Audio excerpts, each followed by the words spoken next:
அனைவருக்கும் வணக்கம். இன்றைக்கி நம்ம என்ன பார்க்க போகிறோம்னா, இலக்கணத்தில் அகர வரிசைப்படி சொற்களை சீர் செய்தல். சொல்லப்போனால் ரொம்பவே ஒரு எளிமையான டாபிக் தான் இது. டிஎன்பிஎஸ்சியில் நடக்கக்கூடிய அனைத்து தேர்வுகளிலும், அதாவது குரூப் 4, குரூப் 2 உட்பட நிறைய தேர்வுகளில் கட்டாயம் ஒரு கேள்வி வரக்கூடிய தலைப்புகளில் அகர வரிசையும் உண்டு. ரொம்பவே ஈஸியான டாபிக் தான். இருந்தாலும் அதுக்கும் தெளிவாக ஒரு பதிவு போட்டுடலாமேன்னு தான் நம்ம இப்போ இந்த வீடியோவே அப்லோட் பண்ணுறோம். அகரவரிசைனா என்னன்னு பார்க்குறதுக்கு முன்னாடி, அகரவரிசை நம்ம சரியாக இது பண்ணணுன்னா ஒன்றும் இல்லை, தமிழ் எழுத்துக்களோட வரிசை நமக்கு துல்லியமாக தெரிஞ்சாலே போதும். அதாவது முதல்ல உயிர் எழுத்துக்கள் ஆனாலேருந்து அவனா வரைக்கும் தெரியணும். அப்புறம் மெய் எழுத்துக்கள், அப்புறம் உயிர்மெய் எழுத்துக்கள் கக்கா கிக்கி அப்படியே நனா நினி வரைக்கும் தெரிஞ்சாலே போதும். பாருங்கள், சொற்கள் பல்வேறு சொற்கள் பல்வேறு சொற்கள் மாறி மாறி கொடுக்கப்பட்டிருந்தாலும் அவற்றை அகரவரிசைப்படுத்துவதே அகரவரிசை சொற்கள் சீர் செய்தல் எனப்படும். சரிங்களா? இப்போ இதில் பார்த்திங்கன்னா ரொம்ப சிம்பிள், ஒரு 4 ஸ்டெப்பு தான். முதல் ஸ்டெப் என்னன்னா, அதாவது விதி 1 என்னன்னா, உயிர் எழுத்துக்களை முதல்ல வரிசைப்படுத்தணும். அதாவது கேள்வியில் 4 அல்லது அதற்கு மேற்பட்ட சொற்கள் கொடுத்துருப்பாங்க. அதில் முதல் எழுத்து உயிர் எழுத்தாக வரக்கூடிய வார்த்தைகள் இருக்கா அப்படின்னு நம்ம பார்க்கணும்.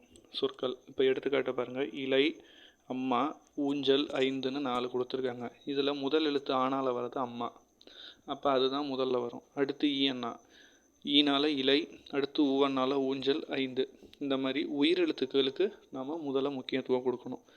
இரண்டாவது விதி என்னன்னு பார்த்துக்கிட்டிங்கன்னா, இப்போ ஒருவேளை ஒரே எழுத்து முதல் எழுத்து வருது, அதுவும் உயிர் எழுத்தாக வந்தாலும் அடுத்து நம்ம எதுக்கு ரெண்டாவதாக முக்கியத்துவம் கொடுக்கணும்னா ஆயுத எழுத்து. இதை நிறைய பேர் காணொலியில் சொல்ல மாட்டேங்கிறாங்க. ஆனால் ஒரு முறை பரீட்சையில் ஆயுத எழுத்து உள்ள எழுத்தும் வந்திருந்தது. இப்போ எடுத்துக்காட்டு பாருங்கள், அன்பு, அருள், அஃது, அடவி இருக்குது. இப்போ இதில் எல்லாமே ஆணாக இருந்தாலும் ஆனாங்கிற வார்த்தை முதல் எழுத்து வந்துடுது. இப்போ இரண்டாவது எழுத்துல தானே நம்ம கவனம் போகும். அதில் எதுக்கு முக்கியத்துவம் கொடுக்கணும்னா ஆயுத எழுத்துக்கு தான் கொடுக்கணும். இதை தெளிவாக நீங்கள் இருங்க. அதுக்கப்புறம் பாருங்கள், டா அது வரிசையில் வருது. அடுத்து ரூங்கிறது ரா வரிசை, டானாக்கு அடுத்து தான் ரா வருது. அப்புறம் கடைசியில் நா வரிசையில் இன்னும் வருது. இப்போ அடுத்து 2 விதி உங்களுக்கு இப்போ புரிஞ்சிருச்சுன்னா போதும். இப்போ அடுத்து 3வது விதி, மெய்யெழுத்துக்களுக்கு நம்ம முக்கியத்துவம் கொடுக்கணும். மெய்யெழுத்துக்கள் அது எந்த இது இருக்கோ அது வர்க்கம் படி பார்க்கணும். இப்போ தத்தா, தித்தி அந்த மாதிரி. இப்போ பாருங்கள், எல்லாமே தானா வரிசையில் இருக்குது. தத்தை, தண்ணீர், தந்தம், தங்கை. இப்போ பாருங்கள், இங்குக்கு தான் முதல்ல நம்ம முக்கியத்துவம் கொடுக்கணும். அடுத்து இன்னு, அப்புறம் இத்து, இந்து. இது மாதிரி நம்ம விதி 1 உயிரெழுத்து, விதி 2 ஆயுத எழுத்து, விதி 3 மெய்யெழுத்து, விதி 4 தான் உயிர்மெய் எழுத்து. அதாவது கக்கா கிக்கி, அதுவும் காக்கு அடுத்து ஞா போகக்கூடாது. காலை கா கா கி கி அப்படி முடிச்சுட்டு தான் நம்ம ஞா ஞா நீ நீ அப்படி போகணும். புரியுதுங்களா? இப்போ எடுத்துக்காட்டு, காட்டு, பேரு, தெய்வம், உழைப்புன்னு இருக்குது. இப்போ முதல்ல நம்ம என்ன சொல்லியிருக்கோம், முதல் விதிப்படி உயிரெழுத்து எதுவும் வருதான்னு பாருங்கள், இருக்குது. ஊனால் உழைப்பு இருக்குது, அப்போ அது அடுத்து உள்ளதில் எதுலேயுமே ஆயுத எழுத்து இல்லை. இப்போ கக்கா கீக்கியில் பாருங்கள், கா இருக்குது, அப்போ காடு. அடுத்து தா, அதில் தத்தாவில் தே இருக்குது, தெய்வம். அப்புறம் கடைசியில் பாப்பா வரிசையில் பெரு இருக்குது.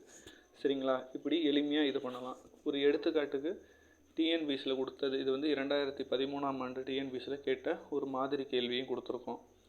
இதில் பார்த்திங்கன்னா, சீராட்டு, தாலாட்டு, நீராட்டு, பாராட்டுங்கிறது தான் விடை. இது எப்படின்னு பார்த்திங்கன்னா, எல்லாத்துலேயும் முதல்ல பாருங்கள், அதில் இதில் எதுலேயுமே உயிரெழுத்து இல்லைனாலும் மெய்யெழுத்து வர்க்கம் இருக்குது. மெய்யெழுத்துக்களும் உயிர்மெய் எழுத்துக்களில் நீங்களே பாருங்கள்.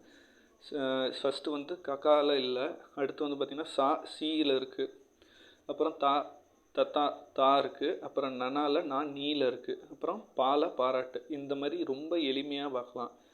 இந்த மாதிரி பார்த்திங்கனாலே ஒரு கேள்வி கட்டாயம் எழுதலாம். இந்த காணொளி உங்களுக்கு பயனுள்ளதாக இருக்கும்னு நினைக்கிறேன்.